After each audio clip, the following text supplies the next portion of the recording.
everyone, today we have the chance to interview and learn more about war brides with Joyce Crane. Mrs. Crane was a war bride during World War II and is here today to tell us more about her experience as a war bride. Welcome Joyce Crane, everybody. Hello, thank you for having me today. Thank you so much for coming, Joyce. So let's jump into some questions about war brides. So how would you define a war bride? Well, a war bride was a woman during the World War who married a man who was serving the war. As for me, I married my husband who was a Canadian soldier. Usually it was a European woman marrying a Canadian or American soldier they had met while they were in Europe. Now, where did most of these war brides come from? Well, many of us came from Europe, especially Britain. Like me, I was from England. So, after the war had ended, what did most war brides end up doing? Most of us tried reuniting with our husbands to start a family and a new life, usually in a new country. I decided to go to Canada, where my husband was from. In an estimation, how many women did the same as you and went to Canada as a war bride? There was probably around 48,000 coming with children from Britain, Netherlands, Belgium, France, Italy, and Germany. We all wanted to live happily with our husbands and families. Wow, that's incredible. Being so young, how could you describe your experience? At times, it was difficult as we needed to adjust to a new community and home. However, it was thrilling knowing we were going into a more stable country. How was the journey coming to Canada? Not easy, but very much worth it. Many of us traveled on ships across the Atlantic. This was dangerous as we could have encountered enemy U-boats. The ship I was on, called Queen Mary, held nearly 1,000 women with children as well.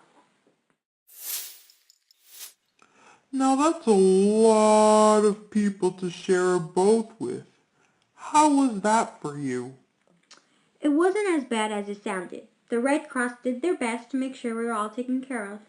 One thing that I will always remember is all the diapers hanging in the pool area. Really? Now before you had met your husband, what were you doing? Most women during the war want to help and contribute to help end the war. When I was around 17 years old, I joined the Air Force and became a barrage balloon operator, which means I operated a blimp filled with hydrogen.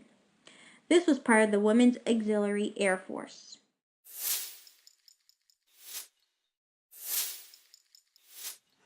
It seems like you were a very hard-working young woman. But did you ever regret coming to Canada?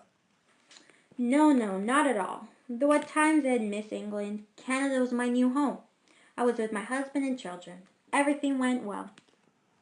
How was settling into Canada? It was interesting.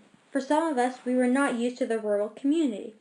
The house my husband had bought did not have electricity, nor water, or plumbing. I remember the first time milking a cow. It was quite funny. But we made it work, and have been living there for 38 years and counting. Wow, very nice. Where did some other families go in Canada? Others had gone to the French-speaking communities in Canada. Mrs. Crane, your story is very amazing as you did so much at such a young age. Why did you do all this to be with him? At the time, I was young and in love, like most war brides. However, as we were in love, we also wanted a new life with no war. At the time, and still today, Canada was the more accepting and peaceful countries. All the hard work was worth it because I got to be with the one I loved and raise 5 beautiful children. Now, World War II was quite a heart-rending war. How did the war affect your relationship? Wow, that's a great question. Some days I was sad, as I would think I'd never see him again. But others I was very hopeful to start a new life with him. Meeting him during the war was hard, because you'd never know when he would no longer be alive. It was very scary. Also, at times, I wouldn't see him at all or talk to him for months. I remember the first time I had saw him after a very long time being apart. I didn't even recognize him because he wasn't in his military uniform. It is truly inspiring to hear about all these women who traveled across the Atlantic, having to adjust to a new life, and it was all done for their families. We appreciate you for coming and sharing your stories as a war bride. It means a lot, and you are truly inspiring to listen to. Thank you so much for being on my show, Joyce. Thank you so much for having me. It was a pleasure being able to answer all your questions about war brides. My experience with being a war bride was hard, but to this day I will never regret meeting my husband because we have 5 beautiful children. Thank you for letting me share my story. Ladies and gentlemen, Joyce Crane. Good night, everyone.